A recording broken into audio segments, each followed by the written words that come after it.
അപ്പോൾ ഇന്ന് ഞങ്ങൾ തോമാശൻ്റെ തലമുടിയൊക്കെ വെട്ടിയിട്ട് വന്നപ്പോൾ ഞങ്ങൾക്ക് നല്ലതായിട്ട് വിശക്കുന്നൊക്കെ ഉണ്ടായിരുന്നു. അപ്പോൾ ഞങ്ങൾ എൻ്റെ തൊട്ട് ഓപ്പോസിറ്റുള്ള ഒരു ബേക്കറി കയറിയിട്ടുണ്ട്. അപ്പോൾ അവിടെ ചെന്നപ്പം ഞങ്ങൾ കുടിക്കാൻ എന്താ ഉള്ളതെന്ന് ചോദിച്ചപ്പം ചോക്കോ ബൂസ്റ്റ് എന്ന് പറയുന്നൊരു സംഭവം. അപ്പോൾ ഞങ്ങളൊന്ന് ട്രൈ ചെയ്ത് നോക്കാമെന്ന് വിചാരിച്ചു. ട്രൈ ചെയ്ത് തോമാശൻ തിന്നുകൊണ്ടിരിക്കുകയാണ്.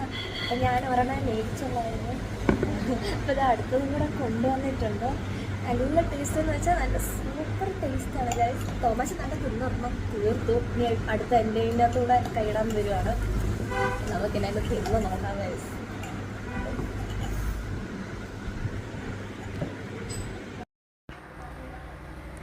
പൊൻകുന്നത്ത് അട്ടിക്കൽ എന്ന് പറയുന്ന സ്ഥലത്താണ് ഈ ബേക്കറി ഉള്ളത്. പമ്മൂസ് ബേക്കറി എന്നാണ് കേട്ടോ പേര്. പുതിയതായിട്ട് തുടങ്ങിയ ബേക്കറിയാണ്. ആ പാലും ബൂസ്റ്റും ചോക്കോസും അതെല്ലാം കൂടെ ചേരുമ്പോൾ നല്ല ടേസ്റ്റാണ്. നല്ല സൂപ്പർ സാധനമാണ് ഗൈസ്. കുട്ടികൾക്ക് എന്തായാലും ഇഷ്ടപ്പെടും. എല്ലാവരും അട്ടിക്ക വഴി പോകുമ്പോൾ ഒന്ന് ട്രൈ ചെയ്ത് നോക്കണം. തോമാശൻ സാധാരണ ഒരു ഷേക്കും അങ്ങനെ ഫുള്ള് കുടിക്കാറുള്ളതല്ല. എന്നാൽ ഇത് മൊത്തം കുടിച്ച് തീർത്തു. അപ്പോൾ ഓക്കെ, ബൈ.